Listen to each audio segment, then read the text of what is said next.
Assalamu alaikum students. Today we will start with the next topic, that is respiratory system. We use energy to walk, run, work and digest our food. हमें चलने के लिए, काम करने के लिए और फूड को डाइजेस्ट करने के लिए एनर्जी की ज़रूरत होती है. We use energy for everything that goes on in the food. We obtain energy for all our activities by a process called respiration. और वो एनर्जी हम कहाँ से लेते हैं?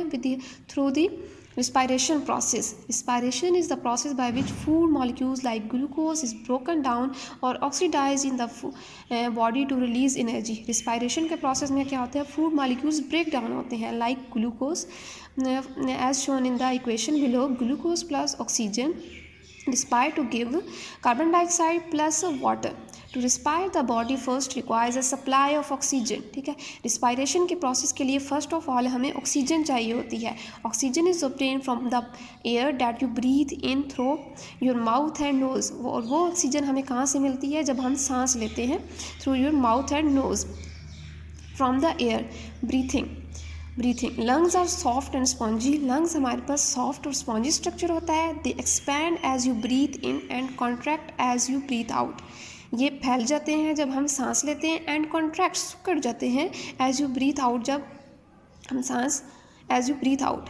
To different muscles control your lungs. Bands of muscles between ribs called intercostal muscles and a muscles called diaphragm. दो muscles हमारे पास लंग्स को कंट्रोल करते हैं. Band of muscles between ribs called intercostal muscles. एक मोटी पट्टी जो रिब्स के दरमियान है उसको हम इंटरकॉस्टल मसल कहते हैं. And a muscles called diaphragm, और उसको हम डायफ्राम भी कहते हैं. The diaphragm is a thick sheet of muscles. It separates the heart and lungs from the rest of the organ. Diaphragm क्या करता है?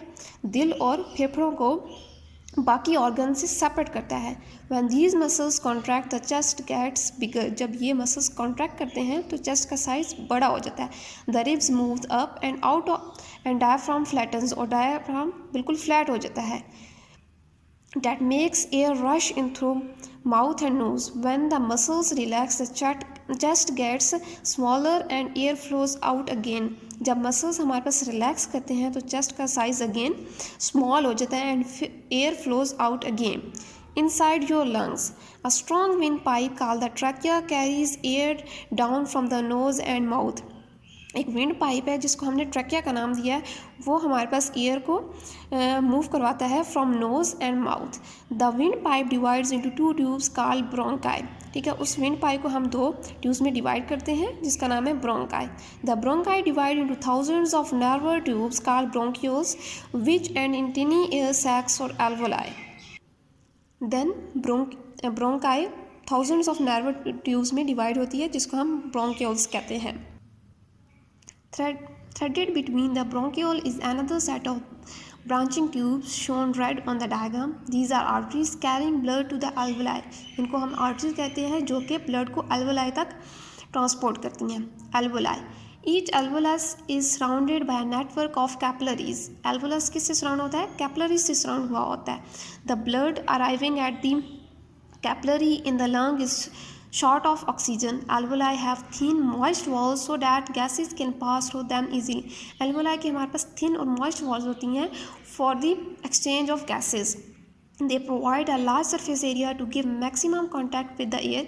ये हमें maximum area provide करते हैं to contact with the air. Oxygen moves from the air inside the alveoli into the blood in capillaries. Air से oxygen move करती है into the blood in capillaries. It moves easily by diffusion. At the same time carbon dioxide moves in the opposite direction. उसी time पे carbon dioxide opposite direction में move करती है जब oxygen move कर रही होती है from blood to the air. This swapping of oxygen and carbon dioxide is a gas exchange. Swapping means exchange of oxygen and carbon dioxide is gas exchange.